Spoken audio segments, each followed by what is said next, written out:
My first poem's Epitaph to a Marriage, and this is my image device. You met me in the spring. My garden was just beginning to bloom, tentative shoots reaching up through the soil. Green, tender, cautious, unsure. I was just beginning to learn as a gardener. Other hands had not taught me. I had to find my own way. I made mistakes, planted the wrong thing in the wrong place at the wrong time.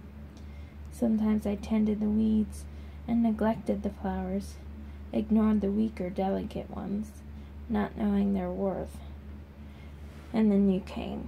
I opened the gates, and you entered where no other had been before. At first you helped. You showed me how to support the young trees so they would grow straight and strong. You brought new flowers to my garden, and we planted together.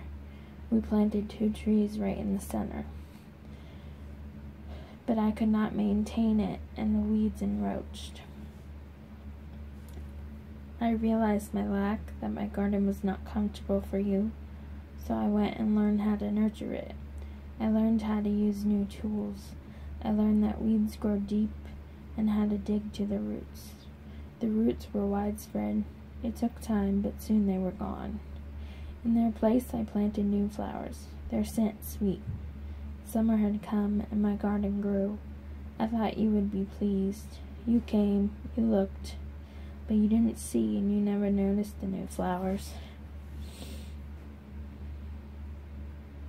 or stayed to enjoy their scent. My garden still grew, but you never did approve of the wild beauty of my garden, did you? You had to come and straighten plants that should have been left and trample those that needed support. You came with your scythe, cut down and trampled the ground, leaving your prints all over the soil. And all the while you forgot your own garden because you chose not to see the weeds that grew there. Your eyes were too haughty. So I hid my garden and grew it in secret. My flowers bloomed, but not under your gaze.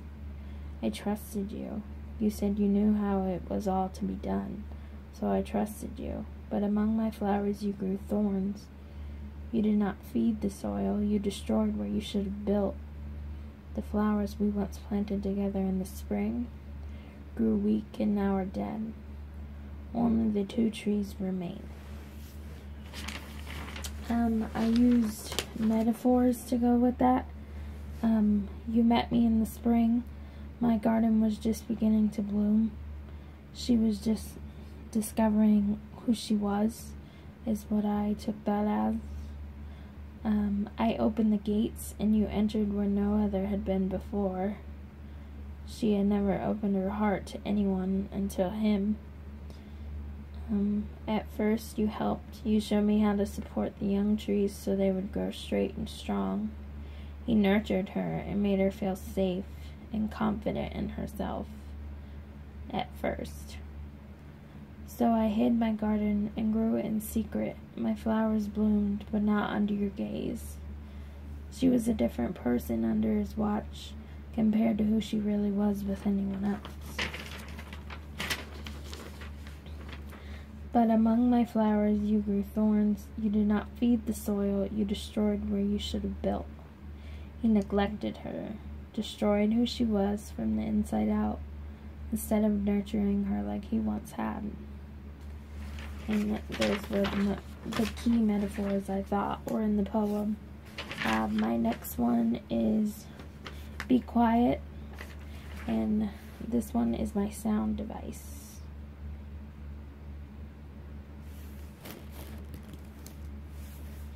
If you could paint a picture of silence, what color would it be? Would you use the brush of fog to hush all the sound, a shade of gray with touch of brown, where eaves are dripping to the ground and windows weep their quiet tears, where solitude obscures the view in a slate of lonely winterlude?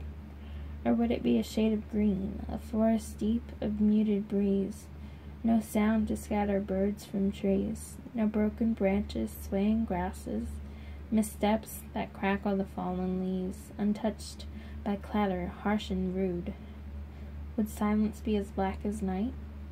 A cave too deep for shards of light, a void within a famished core, a well of dark and empty shores? Or would silence be of many hues, a rainbow shade of morning dew, a soft pastel of sun declining? No bedlam, blast, or blare of noise could break the spell, a silent voice, as if the soul could slip away. A hush, immense, so sweet and keen, like ghosts unseen or angels soft as air. A silent sea, where mountains lend an ear, as clouds pile high and wait to hear. Only for this, such peace, such bliss, a sound so small, as welcome as a sigh. I used similes for this one. Or would it be a shade of green? Comparing silence to a shade of green, in which green I thought could represent the untouched delicacy of the silence. Or would silence be of many hues, comparing silence to different colors that could represent different things? Such as how people say silence can be loud. I thought that went with the or would silence be of many hues? Would silence be as black as night, comparing silence to the black of night almost as if it were nothing? Like ghosts unseen or angels soft as air, comparing silence to the eeriness of a ghost or the delicate softness of an angel.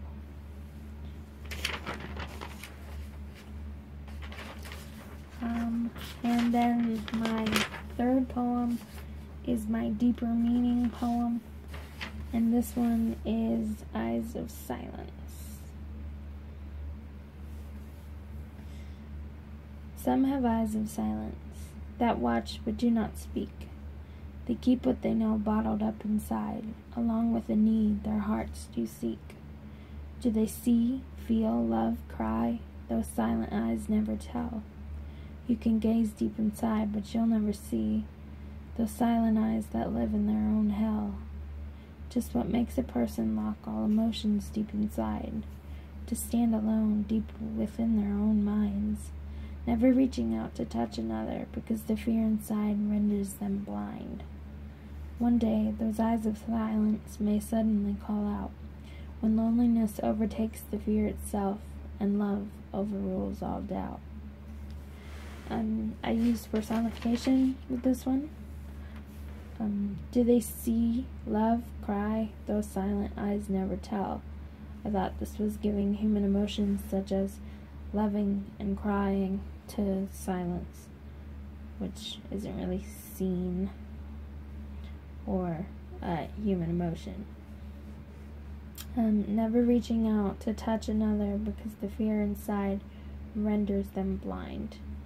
So I thought that was giving human things such as touch and fear to silence.